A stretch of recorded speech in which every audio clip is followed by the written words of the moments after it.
we will go on to this 35-year-old film. Shaun, would you like to? You've hinted at it earlier, and those who know the quote would know what film you were talking about. But what film? What film were you talking about? What 35-year-old film did you see in the cinemas this week? The original RoboCop. The original The RoboCop. original Yeah. RoboCop. Having the I, I, 35. I would have loved Sharon to come and see this as well, but I didn't. Yeah, I remember watching it back in the day. Yeah. No, that's one of those films I never saw in the cinema.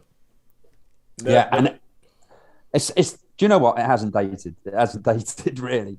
I don't think it's dated at all. Apart from the 209 graphics, apart from the ED 209 effects. Oh right, okay, yeah, yeah, okay. But what I mean, the actual story, yeah. Ed too. But yeah, I mean, well, what can you say about this? This was an iconic film of its time when it came out 35 years ago, and it's still just as enjoyable. It's still just as enjoyable today. I mean, I had a great time, and it was packed. It was packed. There was so many people there. It was absolutely. I was surprised. I was amazed how many people were actually there. So it obviously has had a Well, there's a whole generation who've not had the chance to see it at the cinema. Yeah, I guess that's it really. So yeah, no, you're exactly right. And this film, I'll buy that for $1. I always remember that. And the other, there's a game like Thermoglobal Nuclear War. It's like TV adverts because they have the breaking news. We have Detroit Police Department are going on strike and another thing. So you have these news flashes all through the film, and they come up with a little advert, and there's one. So those bits are really good. The actions, I don't know. I don't know what I can say about this film. I just really, really liked it. I just thought it was great. It was action packed. It was. There was nothing not to like about this film. Nothing not to like. Okay, I'll tell you, because when this film was first released, I was 9 years old, and when this film, and by the time I saw it, I was probably 10, 11. I'd heard about this RoboCop thing because obviously we didn't really have cinemas in Nigeria, so it was coming into the video stores that we actually got to see this film. That we got to see RoboCop. And I remember when I first started getting into my film buffery, and they used to talk about RoboCop being the satirical thing, and I never got it. I was like, what are you talking about? No, it's an action movie. It's about a robot police officer. What are you talking about? But I would love to watch it now because, like, the whole thing about the thermonuclear adverts on TV and I'll buy that for $1. I'll buy that. Yeah. And all those things. I'm beginning to wonder, maybe that's a satire they were talking about. Maybe, and there's a whole bunch of things like, you're talking about the police going on strike, and you're talking about even now in the UK we have all the train workers going on strike, and you're thinking maybe this film was a lot more visionary than I ever gave it credit for. I've never thought of it that way. I've always looked at it as a good fun action film, but So the thing is with the actors in it. The guy who plays RoboCop, has he been in any other? Peter Weller, has he been in any other big films? Because I couldn't really. Not big. Not big film. Big. Yeah. I think RoboCop is probably the biggest film he's ever been in. He was in a film called. I think I may Naked Lunch. I might be mixing up films here. There was some film that was like some space age thing that bombed terribly. The Wild Adventures of Banjo-Kazooie. No.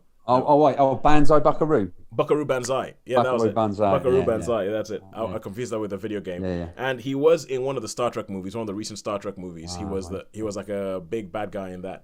But apart from that, Peter Weller's, I know him as RoboCop. He shows up every now and then in some TV episodes or something like that. He showed up. He played quite a big role in one season of 24. But apart from that, Peter Weller's RoboCop, and you haven't really seen him in much else. But this was great to watch at the cinema again. I mean, I think I'm glad that it was busy because they might make them release some more, and they seem to be doing that. They seem to be releasing a few. There's a lot more of that happening. All the big films, like the Terminators and the Aliens and all those sort of movies need to be seen at the cinema. They are cinematic films, Because I think, it's like Barry Lyndon, isn't it? We went to see Barry Lyndon. Although we saw that in a small cinema, it was still really worth going to see because watching those on the small. The early review I did of Joyride, that's ideal for TV or some of the more independent films you can watch on TV. But when it comes to those big, major action films or blockbusters or whatever, they shine at the cinema. They shine at the cinema. You need to have that whole suspension of belief, don't you? Yes. And you're aided in that by being in a dark and closed space where all you have to do is sit there. When in our daily lives, you're never. How often do you just get a chance to sit there and watch something? But that's you need that suspension of reality and your life to be able to do it. Yeah. You know, this is one of my favorite modes of the podcast when we get all philosophical about the nature of cinema versus the nature of streaming services. And what does one do that the other one doesn't do that well? This is one of I'm not sure how much fun it is for people listening, but I love it. And I have to agree with you because from the second we started this podcast, we kept talking about what is it that cinema has to do to remain relevant, to raise the game. Because one of the reasons we started this podcast was because somebody was saying, I don't go to cinema anymore because I find Netflix is a lot more fun. And you think, when we think about, we're talking about the timing issue, we're talking about all these other issues that make streaming services just so much more convenient than getting off your butt and going to the cinema. And it's a case of, what does the cinema actually still give us? What does the cinema actually... And I think that this is a niche where if in cinema they start going, we're going to re-release a film you've never seen on the big screen, then you will see why this trumps the thing that you had of watching this on your TV, especially if you watch it on some VRT TV in the 80s. But yeah, that's the other thing. But anyway, and so sure. Seen though as well that going to streaming is not as simple as it once was. Oh, good Lord! Streaming is no longer. You can have Netflix. You can have it all.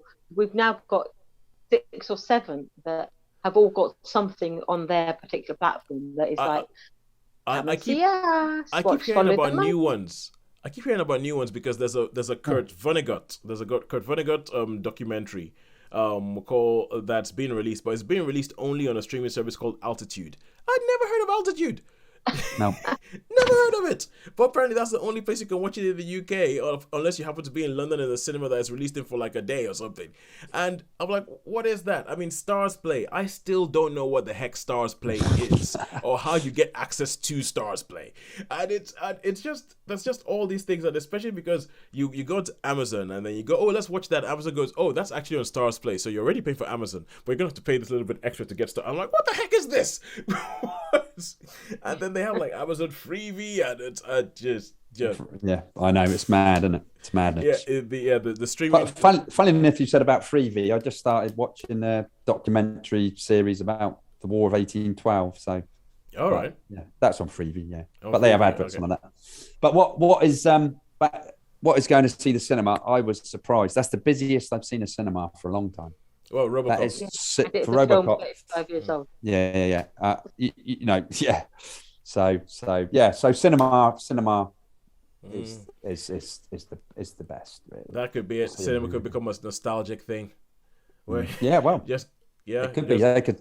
I hope it does. I tell you, I would love that if cinema started showing even the older films, like, you know, say The Adventures of Robin Hood or something like that. You know, 30s, 40s, 50s films. I would go. I'd love it, and I'm sure other people would as well. Just to see them. Or imagine watching, I don't know, Zulu again at the cinema. You know, or you know, Bridget Remagen or The Great Escape or any of those big old, you know, Lawrence of Arabia. Well, they did do Lawrence of Arabia. There was that film club in Ride, wasn't there, that tried? Yeah, we went to that for a few times. Yeah, I reckon, Ryan. I reckon that that could be good, but it also does mean that then at cinemas, all you're going to get new wise is going to be Marvel. Quite frankly, Marvel. That's true. Yeah, no, good point. It's going to be because that's a good point. Because I think it's becoming clearer and clearer that you go to cinema for spectacle. You go to cinema for spectacle, for something that's going to be like, oh, and I think Dune, with all the problems I have with Dune, that's one of the things that they got around. They went, okay, we're going to make this thing big, and we're going to make it picturesque, and we're going to make it look like a painting, so that there is a reason to go to the cinema to watch this film. Yes. We might excise half the story and do a whole bunch of things that don't make sense, but you're going to look at the screen and go, wow. And and I think that's what's going to happen. So as we've already said, the rom-com is Netflix and Friends own the rom-com now. I just saw another one with a terrible pun in the title. It's, oh, good Lord, Loving Something. I can't even remember. Anyway, before I get into a rant about Netflix rom-coms, I think it's time to leave, to go on to next week, to say, please find us on YouTube, find us on Facebook, find us wherever you download this podcast, give us a rating, get in touch. tell us what you think about one of the reviews we did this week. Maybe RoboCop isn't all that. Maybe you thought Joyride was a 5-star masterpiece, or maybe you just want to go back to the review that Sharon did of Persuasion and have your 2 cents, like Logan, Sea of Ghosts, Mary, and A. Jansen did. Maybe you just want to do that. Toes, could we ever do a live stream?